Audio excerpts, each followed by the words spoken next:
Casting. All right, wow. Our next speaker. She's also a very special person. And it's a great pleasure for me to introduce my friend and colleague, Dr. Chieri Kubota, professor of School of Plant Sciences. Well, we all know her legacy. And probably today her presentation is also very special, as this might be maybe the last presentation in her current position and capacity here at the University of Arizona, as she and Mark Krogel are transitioning to their new positions and jobs at the Ohio State University. We are, of course, very sad that they are leaving University of Arizona, but we are also very happy for the promotion and for the new jobs at the Ohio State University, and I believe that we'll continue our collaborations and working together in the years to come. So she is a special person because of her background. She's a hybrid because she has a horticulture as well as engineering background, and using that strong foundation and background, Chieri and her lab for the past 14 years, I believe, since her starting here in the University of Arizona, maybe 16 years, had a significant contribution to the controlled environment agriculture industry in our state, here in the state of Arizona, in the U.S. as well as beyond.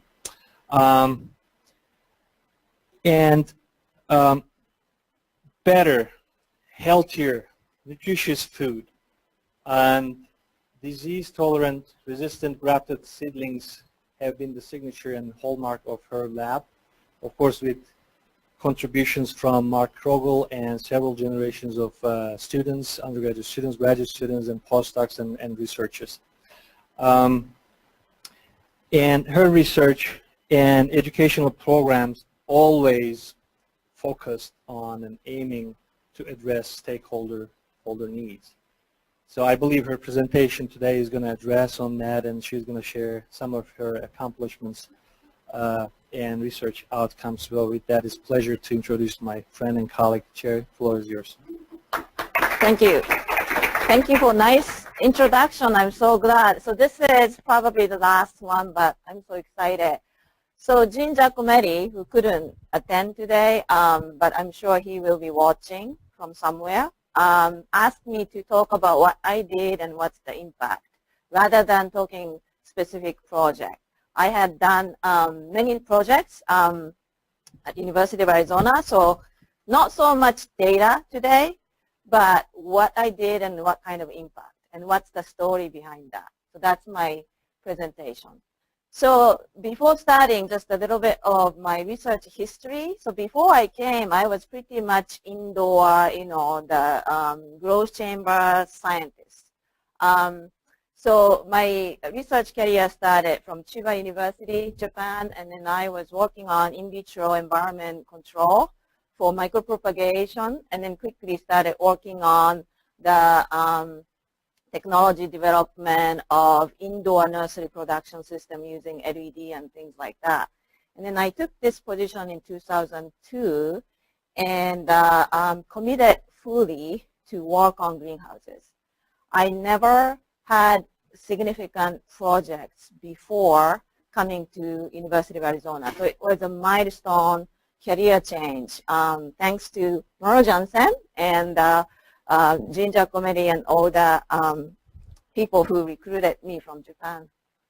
So my lab is a controlled environment agriculture plant physiology technology lab, and my research mission is pretty much technology development but science-based. So I take the innovation and finding from basic science and then use that scientific understanding to create innovative applications to help my stakeholders. My stakeholders are pretty much, greenhouse growers, greenhouse industries, technology suppliers. And therefore, my projects are typically problem solving. The problem could be a short-term or near-term problems that are limiting their growth of the industry or long-term potential problem we can see in many ways. So I'd like to introduce some of the projects and then the background. So the first one I'd like to talk about is my early project. As soon as I started, immediately after I moved to Arizona. So I had an opportunity to visit Eurofresh, which is the former Eurofresh in Wilcox. And then I learned that they are getting plants to transplant from Canada. And then I learned that, there's a huge need in greenhouse to use grafted plants, but they have to buy from Canada, and then they have to ship in. Long distance shipping, 2 to 3 days in a trailer, temperature controlled trailer situation. And then the flowers sometimes aborted after transportation, and then created huge reduction of the yield.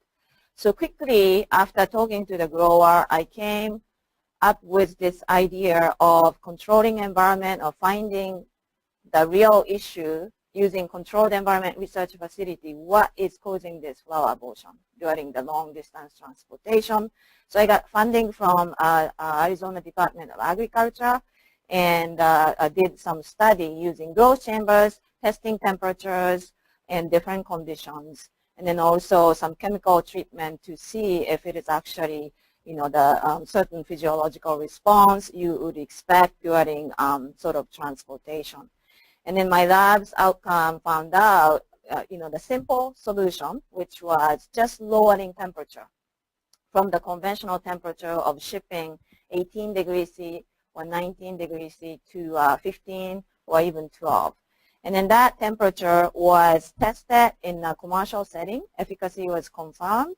And then now, today, it's almost the industry standard to ship the grafted seedlings for long distance. And then actually that outcome expanded the market of grafted seedlings, not just U.S. from Canada, but even beyond that, Mexico, northern Mexico started receiving grafted plants.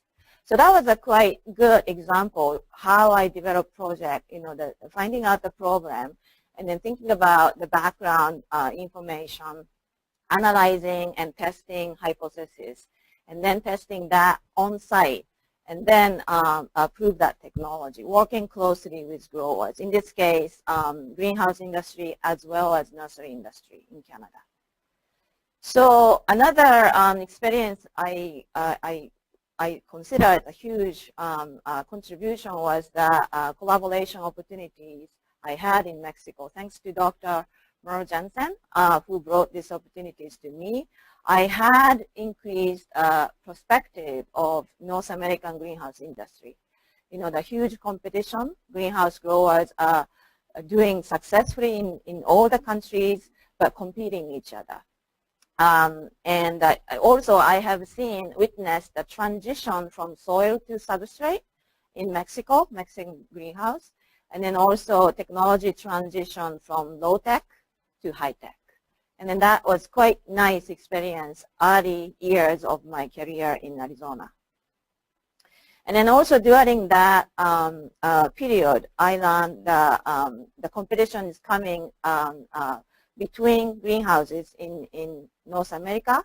And one of the solutions I approached was promoting value-added greenhouse tomato production concept.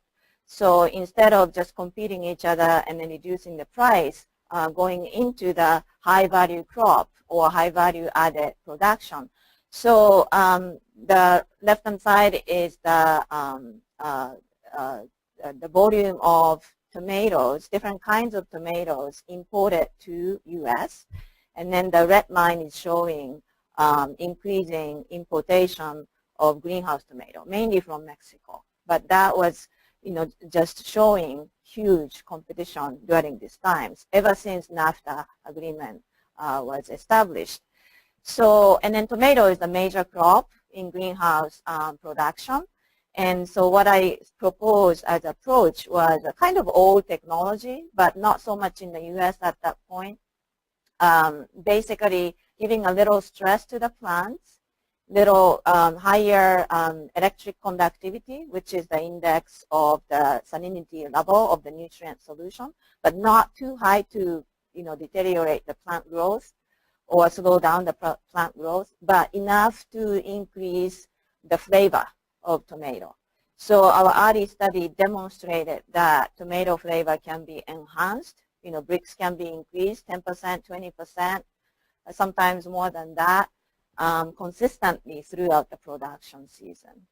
And that was a quite neat study. And the bonus point of that direction was not just the flavor bricks, sugar concentration or overall flavor, but also some of the health promoting compound such as lycopene was increased pretty much with the same level of EC. Because it's a sort of plant defense mechanism to increase the lycopene in the fruit, responding to the high EC, osmotic stress, and then also saline root zone environment. So the graduate student demonstrated that lycopene can be increased up to 40% or so by increasing EC in addition to increasing overall flavor. And that study basically opened up my collaboration with a nutritional scientist in the cancer center. And we did the study of intervention studies. Cindy Thompson, Cancer Center and Nutritional Science Department, she really liked the idea of producing more healthy fruits and vegetables so that the intake can be the same, meaning the amount of eating vegetable and fruits is probably the same, but absorption of the health promoting compounds could be enhanced by having a produce like tomato rich in lycopene. So she could arrange the intervention study testing our high lycopene tomato versus conventional lycopene tomato grown in the same greenhouse but just different EC levels, and then could demonstrate the impact in human body. Volunteers were eating some amount of tomato every day. It was not successful in terms of long-term, the impact, but it could demonstrate increased lycopene level in human blood. So it was expected that if we can continue, then it should be able to have the health benefit in the long term. And then also the same study gave me opportunity to actually look at closely what kind of conditions actually affecting lycopene, and then also bricks, and then analyzing microclimates, different factors which are affecting lycopene and bricks. And then because we could do basically 2-year continuous production of the same variety of tomato in our greenhouse, and could apply statistical approach to finding out the specific factors. So that was a sort of research opportunity we got from this, this project. All right, so another approach I took to solve this issue of increasing competition among greenhouses in U.S. So the upper left is showing the greenhouse crops coming from U.S., well, the different crops coming from U.S. greenhouses. And then you can see that 60%, sometimes 70% are tomato. So one thing I can easily see is diversifying the crop. So the tomato is very competitive in terms of market because Mexican growers and Canadian growers, so many greenhouse growers in North America. So why not diversify and add one more crop to grow successfully in a greenhouse? So like in here, I have some information of strawberry market. So that this is a monthly shipment from January to December. And then it's obvious you have a huge up and down in market availability of fresh strawberry in the U.S. And that is basically translated into this price difference.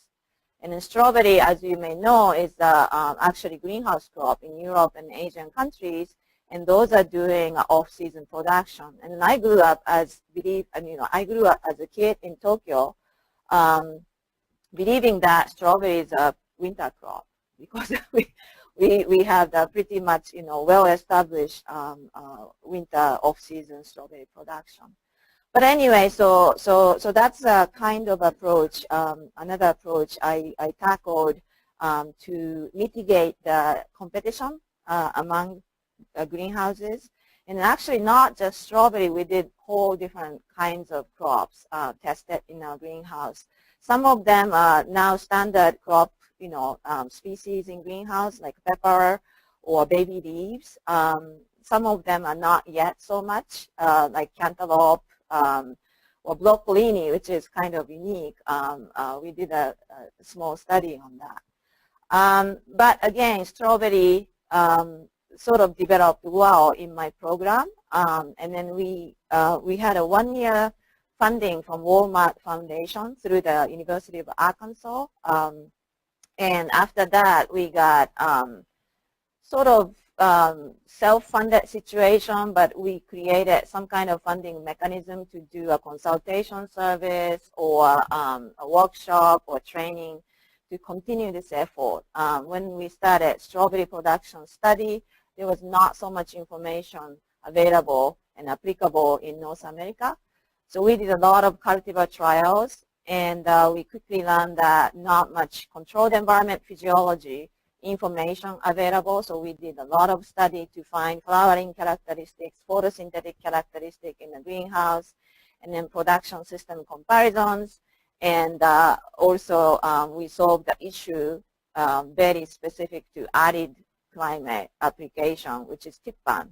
When you get dry climate, you get this calcium disorder in fruits, and then also actually calyx around the fruits, and then also leaves. So we did a lot of work in strawberry and made a lot of impact.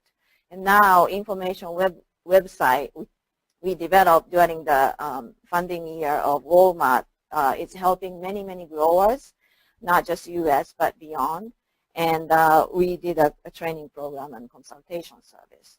And today, strawberries and other berries also are one of the fastest growing CEA sectors worldwide. And you would hear growers doing this kind of production system, through the media or actually see in other locations. In Arizona situation, finally, we got one greenhouse, started doing hydroponic strawberry production, actually Wilcox as well as Phoenix. So Arizona had a strawberry history back in 19th century. Arizona was actually very famous for flavorful strawberry, but it disappeared completely by 1960s. During that time, industrial strawberry production began in California and basically took all the opportunities from local growers. So now it's coming back in a more sustainable way. So that's one of the things I felt quite rewarding as a scientist working in applied science. And then not just small greenhouse growers, but large greenhouse growers in California and Canada are doing strawberry production. So if you look at their website, they don't advertise so much, but you can find strawberry listed as one of their product lines. So another contribution I feel proud of during my time in Arizona is introduction of grafting technology in the U.S. So when I first came in, grafting was a standard technology already in the greenhouse production. Greenhouse growers were using grafted tomato seedlings because they can expect 10% to 15% yield increase because of the very strong rootstock supporting that year-long production. However, grafting was originally developed to mitigate soil-borne disease and pest issue in the soil in-ground production. Particularly, the land usage is very limited, and you have to do the intensive cultivation using the same land. So we quickly discovered that opportunity so that we can actually contribute to the conventional vegetable producers using greenhouse technology that can grow high-quality grafted plants. So it's a kind of interface project I worked. And because the end users are open field in this project, I had to happily collaborated with open field growers, and then also economists, and then also whole, different, scientists and engineers. We did commercial trials in Arizona, melon field, and then also we did a lot of economic analysis. Myers Lewis did that, huge economic analysis. We did theoretical, equation-based analysis, looking at different levels of technology input, mid-size nursery versus high-end, large-scale nursery with lots of automation. What's the capital cost? What is the potential electric energy cost? Water cost, and then also what is the end result, which is the plant cost, the production cost. And then we could demonstrate that we could get the cost as low as this many cents per plant. So that was a nice study, and this is actually my first economic analysis. We published in Hot Science. Yeah, right. Myers is doing that. All right. Okay. So and then so my group is, I can't do this kind of study just by myself. So usually team up with a whole bunch of scientists and engineers, plant pathologists and agronomists and all that. And then this is the sort of map of trials. We did a lot of trials all over the United States just to demonstrate efficacy of grafted plants. It's so promising, environmentally friendly technology. We wanted to promote this technology so that fumigants input, chemical treatment of the soil can be reduced, and then also good for human workers' health. So that's what we have done. And grafting nursery is very, very technology-rich industry. So you can see the high-tech greenhouse producing grafted plants, and now you can see automation introduced in grafting nursery. And these are Dutch robots, and then contributing to the production during limited season, because they can't hire so many people and train. Rather, they wanted to use automation as much as possible. And then another rewarding outcome was now, a long time ago when I started grafting work, there was no grafting nursery in U.S. So again, as I said, U.S. growers need to buy plants from Canada. But now, finally, quite sizable grafting nursery specialized in that technology started production last year. And that's located in North Carolina, and then I believe the production capacity is close to 10 million plants per year. So quite a bit of achievement we did,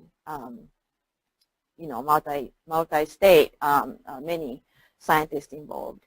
Another thing I contributed was introducing a new technology in U.S., indoor grafted seedling production. I worked on this technology many years in Japan before I came, and contributed quite a bit on the design and scientific part of that development. And then now, through the University of Arizona Entrepreneurship Program, my former graduate student, Ricardo Hernandez, and his partner, John Jackson, started this grafting company, and now they are in the process of expanding their production capacity in North Carolina. So seeing that is quite rewarding. Good thing of this kind of production is consistency of the quality and totally independent from outside weather condition. Another project we worked on was LED lighting. So when I started this job, it was about the beginning of expanding the lighting industry into the horticultural market. So there were so many LED products directed toward horticultural applications, yet not so much scientific information available.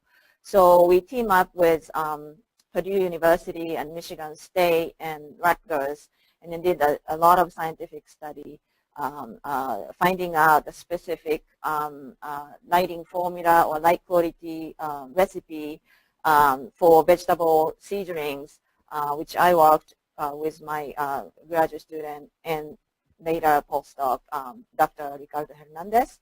And then also worked on floriculture species, which that part was driven by Michigan State group, and high wire crop, which was conducted by Purdue group, Carrie Mitchell's group.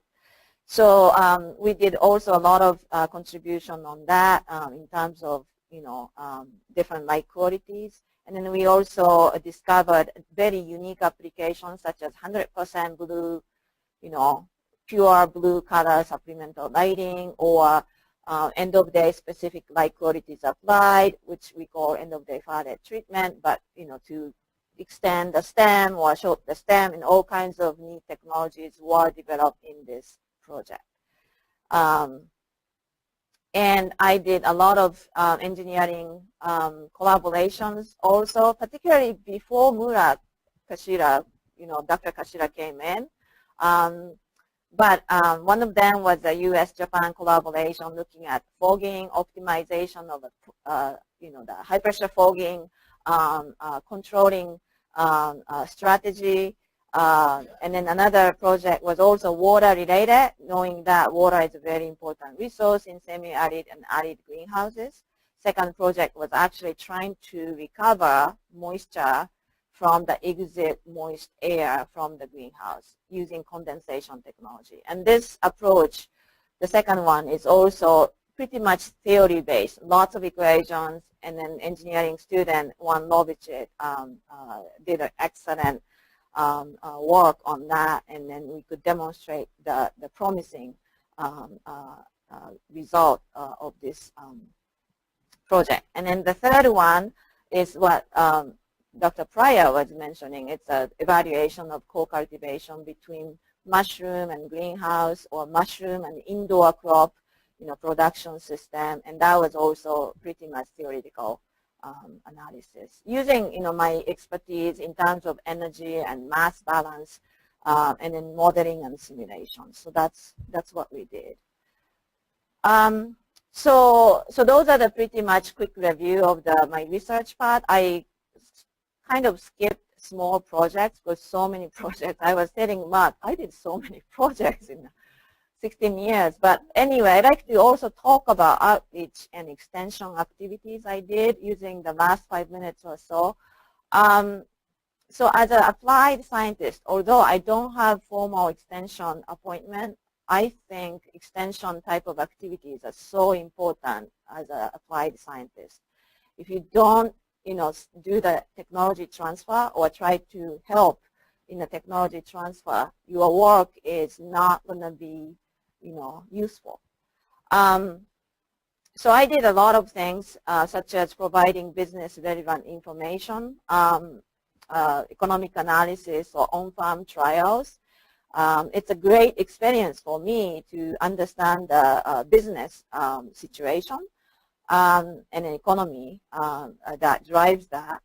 And also we did a lot of information website development, and then free, accessible tool development. I'll show you one example later. And then I had to do a for-fee activities too. Some of the things we were doing to support some of the seed project or micro project we can't get otherwise funded. But overarching rules when I do this extension and outreach is I want to be helpful and I want to be useful, and then also I want to be accessible, and then wanted to provide non-biased data information to the stakeholders. So just wanted to review here quickly. Many of you probably know, but most CEA stakeholders operate with less than 1 acre in the U.S. So many small, mid-sized growers, but very small number of large greenhouse growers are basically occupying 99% of the production area. So I think we need to develop technologies and information to contribute small and mid-sized growers in addition to large growers. In Southwest Arizona, we may not see so many small growers, but actually, they are. So like a free web-based tool development is one of the things I did, and this is the BPD calculator. If you don't know BPD, don't worry about it. That's a sort of parameter to evaluate the moisture level in the greenhouse. And then did a lot of website development, video development, collaborating with University of Arkansas, Mike Evans, did a training. I started doing social media too. I created Facebook to communicate with much wider, public. So it was quite interesting experience, and I try to continue doing so.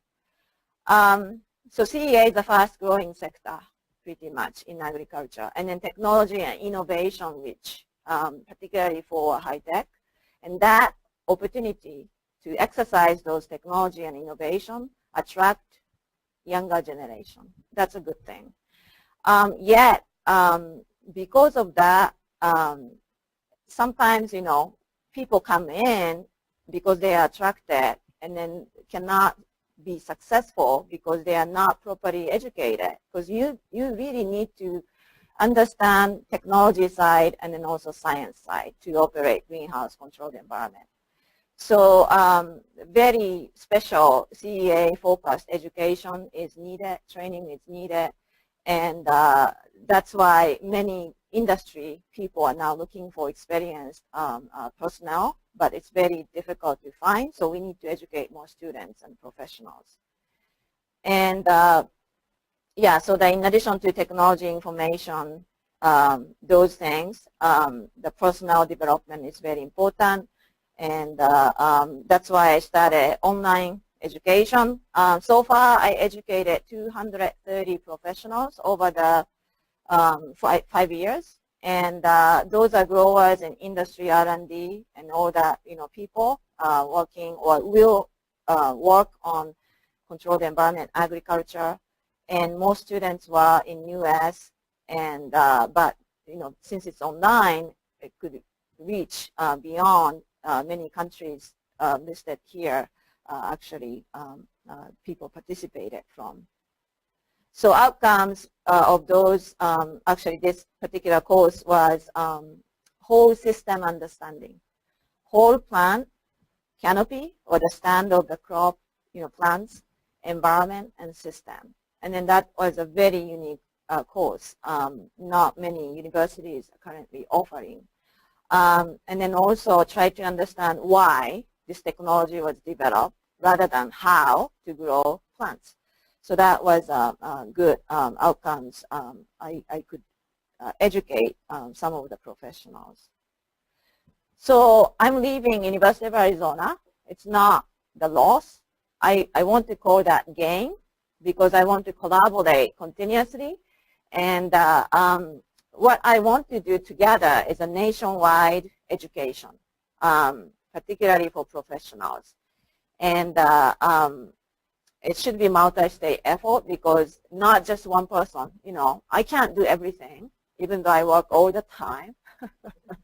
But I can't do everything, so I need everyone's effort. And now that, programs nationwide, I like to do open access, particularly introductory course, and then combined with in-depth regional programs. That could be free, that could be for fee. And then I like to establish more academic private partnership for professional development, certification program.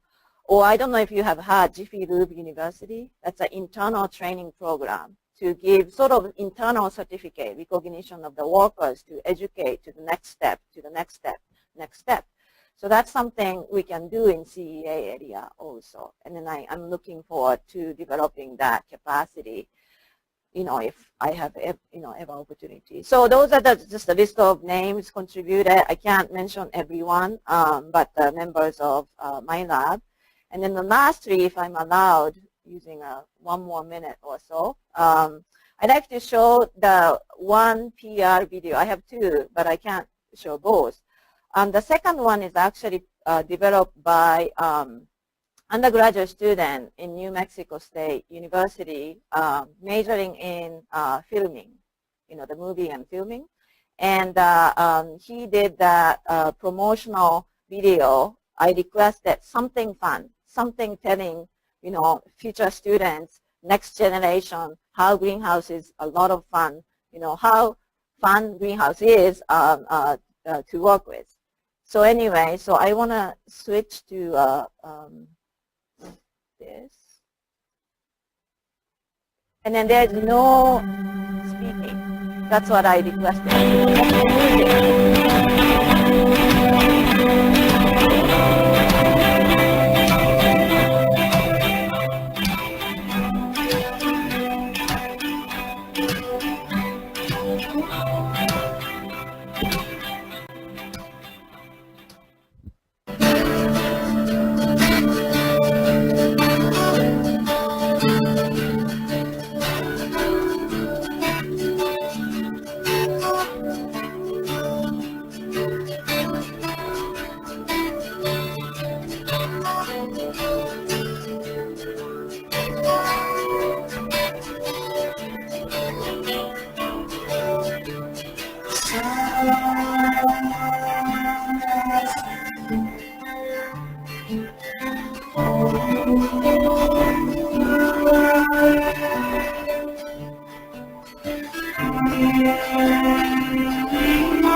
Thank you very much.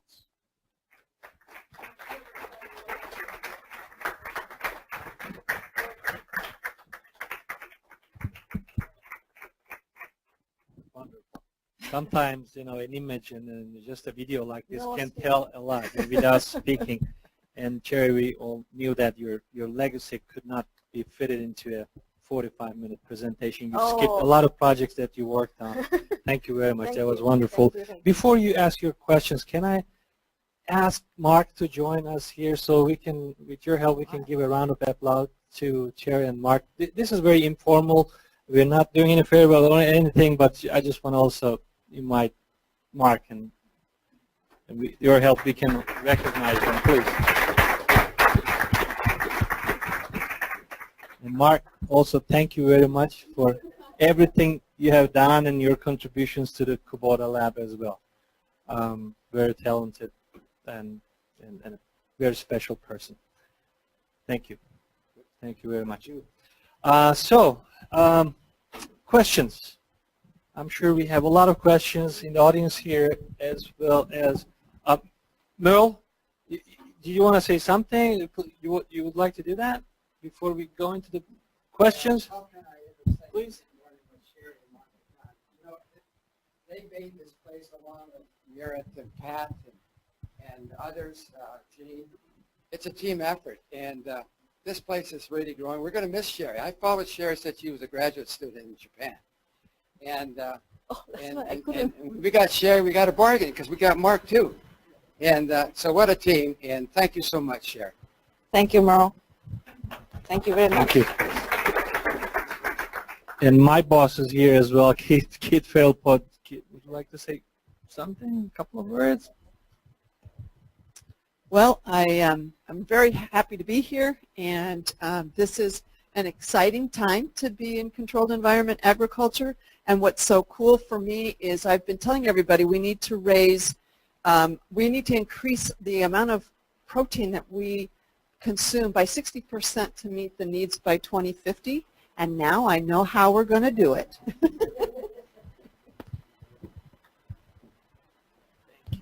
Thank you, Mel. Okay, please, questions. Yes. Brad, I can give a couple of questions for the future. And for Chieri, if we look at water availability in oceans, we have an aspect of partially salinized water as being one of the aspects that might affect taste and various other parameters of various fruits and vegetables that can come out of controlled environment. I'd like you to respond to that. And Okay, so regarding use of seawater, direct use to the irrigation is probably challenging. You need to dilute quite a bit mixing with fresh water. However, there's a greenhouse called seawater greenhouse, which utilizes seawater for cooling, so that the wet pad, is seawater, and then generating fresh water through the plants and condensation technology. So there is a way to utilize that kind of technology. a way that a little bit of sodium chloride or potassium chloride or various other aspects of seawater, if you titrate what you're getting out of the seawater and give it to the plants, might enhance the quality of the plant. You can increase the quality of the fruits by giving sodium chloride, yes. But sodium chloride is very readily available, so you really don't need to go back to sea to get that. So.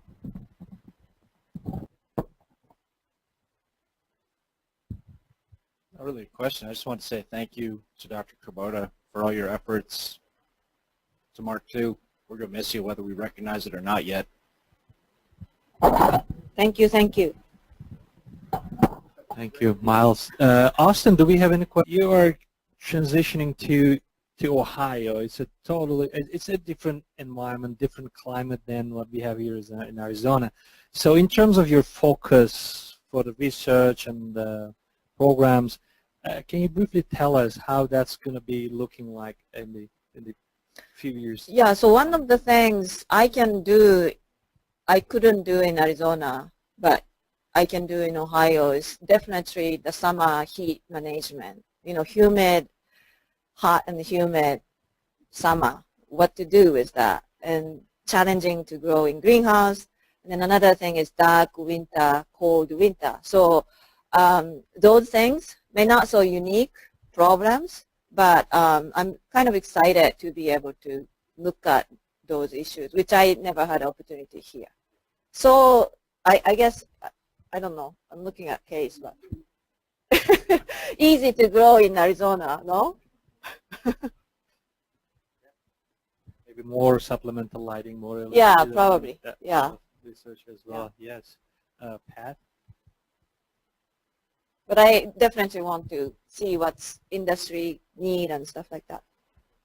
And Chieri, you're actually going to be doing teaching and extension? More teaching, small extension component. Okay, and in that, do you have a research component as well? Yes. Okay. But the highest in teaching. In highest in teaching. Right. So do you already have classes that you have identified that you're going to be teaching there? So it's a sort of old greenhouse management course plus greenhouse crop advanced course. And then I would like to learn from you, your legacy, and what Stacy's you doing, because they like to do hands-on. So I will. What are the facilities like there? Facility is under development. I'm sure they are investing on CEA. As Chieri mentioned, CEA is a growing industry and institutions are doing strategic investments. So, yeah. Okay, now good. All right. I got a real question, not some fluffy comment. Now that you're leaving, Dr. Kubota, what research topics would you encourage us to look at here at the CEAC that you didn't get a chance to look at? So my word to engineering team, ventilation and water use. It's a huge. It would limit the life, of the southwestern greenhouse industry. So you got to work now, otherwise it would be a problem. Okay. Any question? I think that's it, huh? All right. Well, before we close, please enjoy the produce that we have in the kitchen. They are fresh produce. Please don't forget to take some, and we are apologies for those who are joining from the webinar. We can't share those with you. But we are looking forward to connecting with you in the next upcoming Covering Environment seminar. And please join me to thank our speakers for the great presentations, for the awesome presentations. Thank you, Barry. Thank you, Chieri. Everyone needs to say bye. Sharon, and just